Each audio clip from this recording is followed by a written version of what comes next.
In today's episode, local government leaders mislead their own constituents into gathering into specific places under the pretext of being kept safe, only to fall victim to large group militiamen. Despite vigorous effort to fight back using stones, sticks, arrows, their attempts are futile in the face of killers armed with grenades, guns, and various traditional weapons.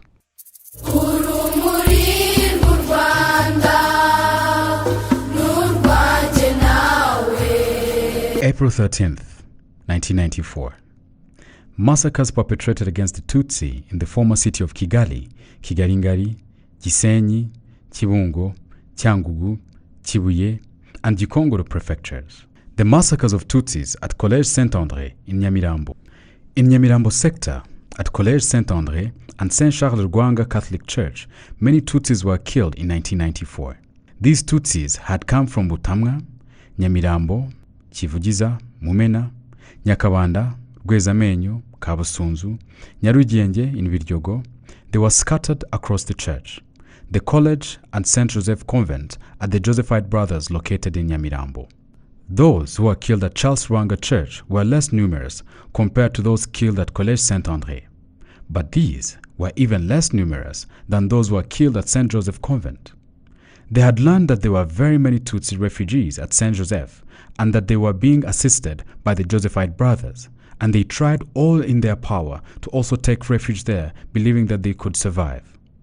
After killing those who had taken refuge at Collège Saint-André and Charles Rwanga Church, the killers rushed to St. Joseph Convent and slaughtered Tutsis who had taken refuge there, killing also the Josephite Brothers who refused to give away those who were hiding in their convent. Those who survived the killings claimed that there were more than 2,000 Tutsi refugees because after the carnage, many corpses littered the place and were piled on top of each other. The massacres of Tutsis in Kanyinya, Nyarugenge commune. In 1994, in Kanyinya sector, many Tutsis from the localities and others from Jarish sector, Gasabo district, who had taken refuge there, were killed.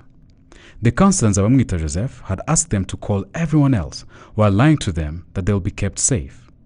On April 13th, 1994, after noting that no more Tutsis were coming, Councillor Nzabamwita told them that he was going to look for gendarmes who would protect them at a place where they would be gathered for this purpose. They were told that they were going to be brought to a place called Kana, located between the hills, which was supposed to be unknown to the Interahamwe militia. They were brought there, and upon arrival, they were asked to wait for supplies that were to arrive. But in the evening, the Interahamwe militia instead arrived and killed all of them overnight using traditional weapons. Soldiers stationed themselves on the surrounding hills to shoot everyone who tried to escape. All those who had taken refuge, they were killed. Apart from 4 children who survived, lying next to their parents' lifeless bodies, they were covered in blood and mistaken for dead. The massacres of Tutsis at Gishaka Church in Bumbogo, Kigali. Many Tutsis lived in Bumbogo sector, Nkunzuzu cell, before the genocide. On the morning of April 7, 1994, the day after Habyarimana's death, Interahamwe militiamen began to blow their whistles, signaling the start of the killings of Tutsis who had gathered on the hills of Nkunzuzu. The Tutsis mounted a resistance using stones, spears, and arrows. The Interahamwe militia included Nyundo, Vianney, Rubanguza, Karangwa, Gashumba, Rwiyamirira, Michel, Habarurema, Emile, and Rwabuhihi. The Tutsis resisted the evening of April 7, 1994. The Interahamwe, having noted on April 12, 1994 that they were in danger of being defeated, they called soldiers who on April 13, 1994 attacked and killed Tutsis with guns. This was the most fatal day. The few survivors went to take refuge at Gishaka Parish, where Father Michel, a religious expert, welcomed them and gathered them with others who had come from Rutunga, Rubungo, Nduba, and Jurgwe and had taken refuge in the church. The priest sought support for them and began to pray for their souls since the night of April 13, 1994. The next day, April 14, 1994, Interahamwe and police officers from Gikomero commune, including Nyarwaya Michel, brigadier of the municipal police, Rubanguka Matthias, accountant of Gikomero commune, Rusatsi, a medical assistant at Gishaka Health Center, the fearsome Interahamwe, Sevara, attacked them. All of them had been collaborating with Rutaganira Teresfol, the Gikomero commune burgomestre, as well as Gikomero police officers. The massacres of Tutsis at Musha Catholic Church, Kigali.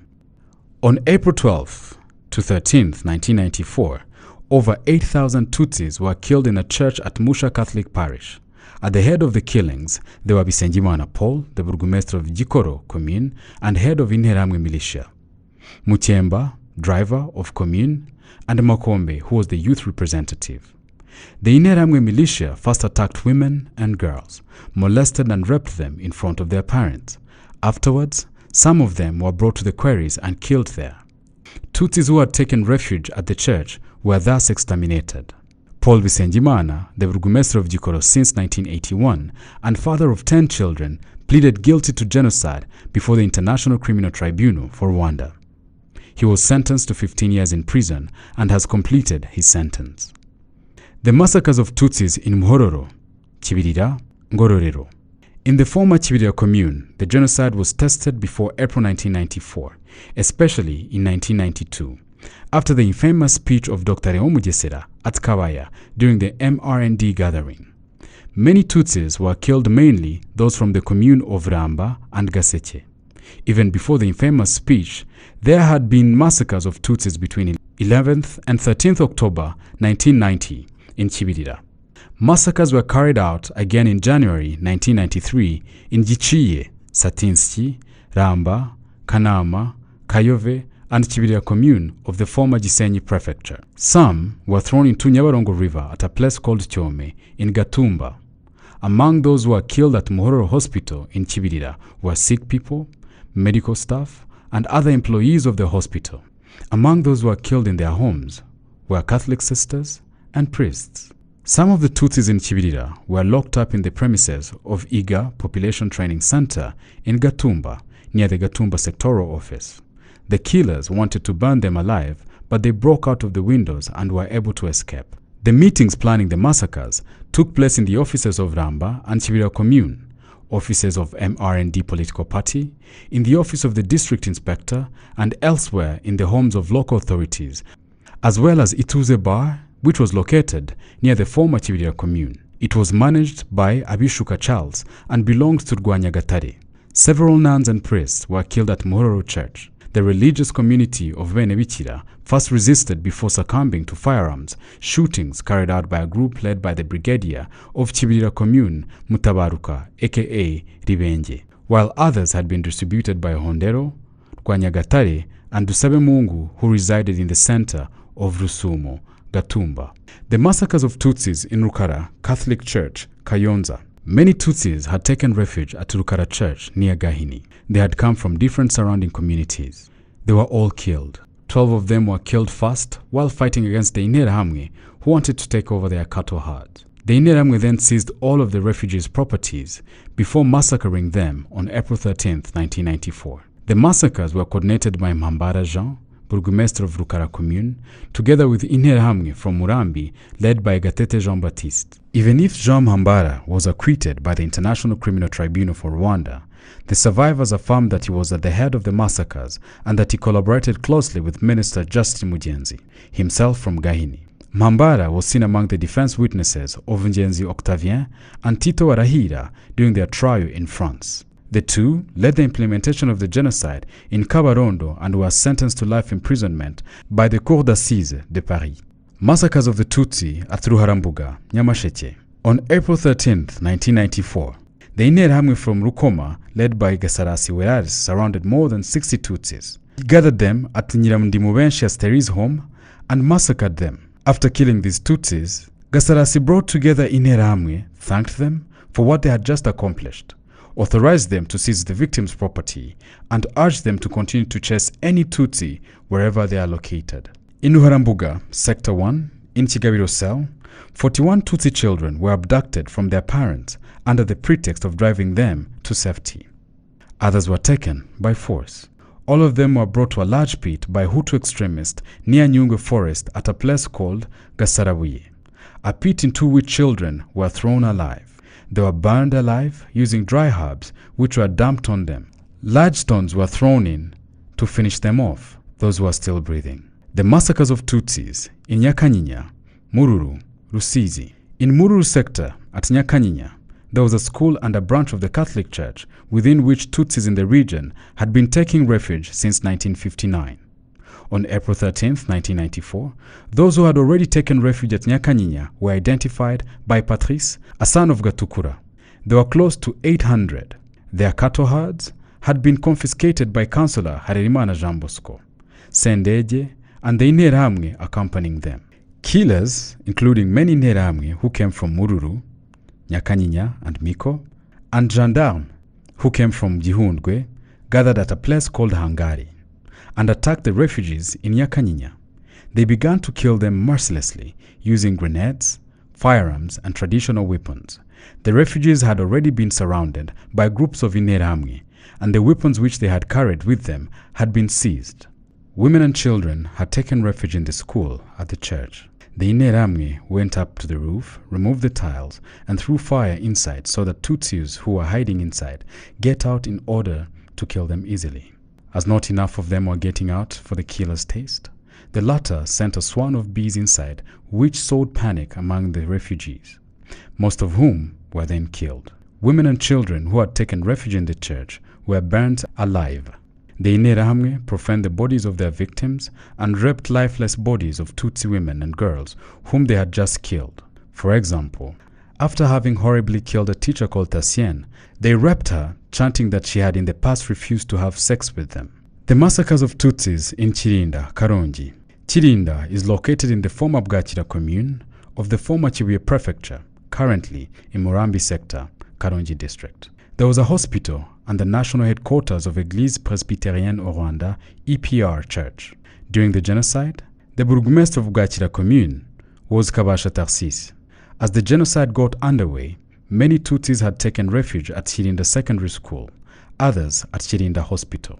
They had been promised that their safety would be assured, but in the end, they were killed and their bodies thrown into Nyabarongo River. Among those responsible for these massacres is Nyirangabo Amani, and in particular businessman Semirindi Moise, who notably supplied machetes and whose vehicles were used to transport the corpses to Nyabarongo River. At Chirinda, there was a deadly roadblock called Intebe y'Urupfu, or the Chair of Death, where many Tutsis were slaughtered. The outbreak of the genocide coincided with the meeting in Chirinda of EPR pastors at the national level, and pastors who participated were killed with their families. One of the instigators of these massacres was the national leader of EPR, Pastor Twagirayezu Michel. The massacres of Tutsis at the Gitwa Chapelle, Rutsiro.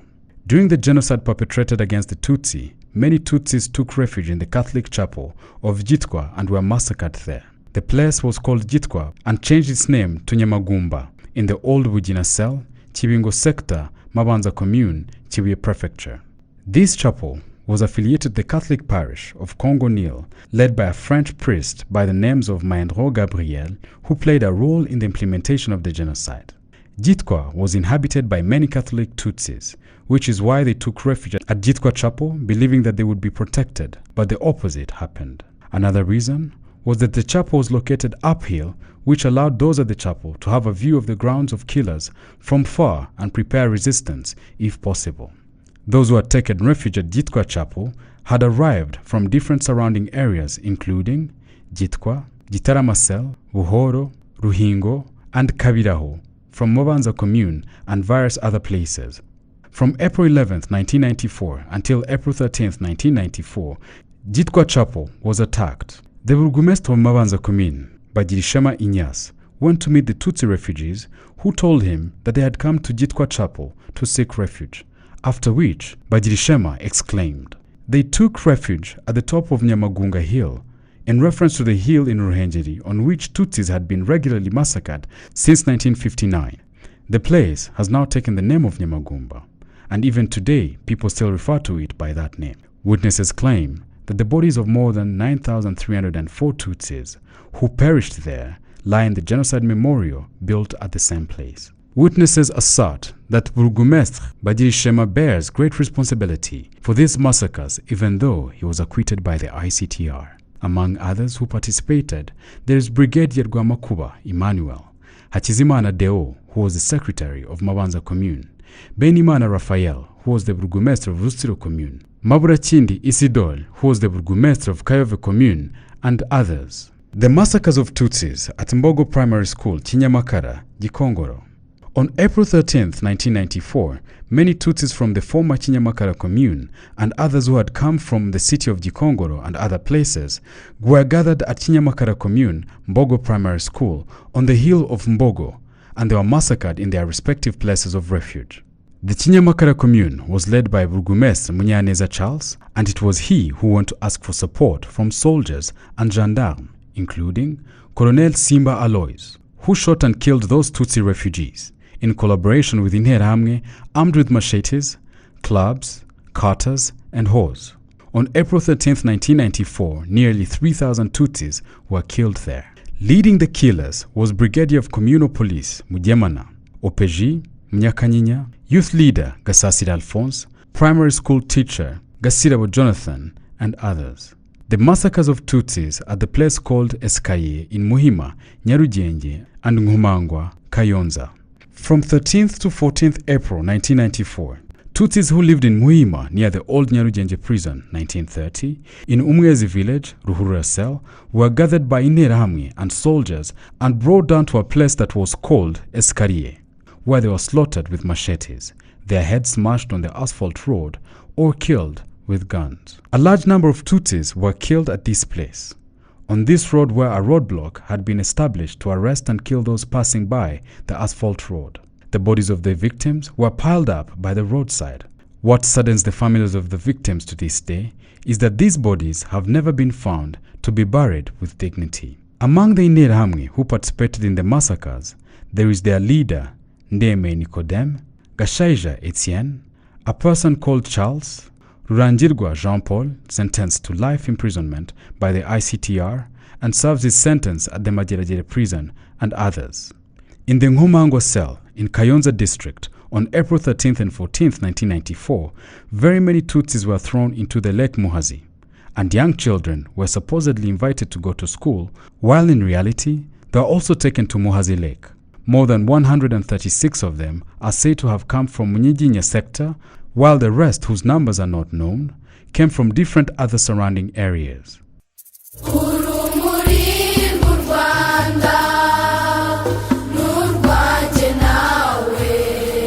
Thank you for listening to another episode of Kwibuka Podcast. As always, make sure you leave us a review, sharing what you like about the podcast, and share with others who would be interested in listening.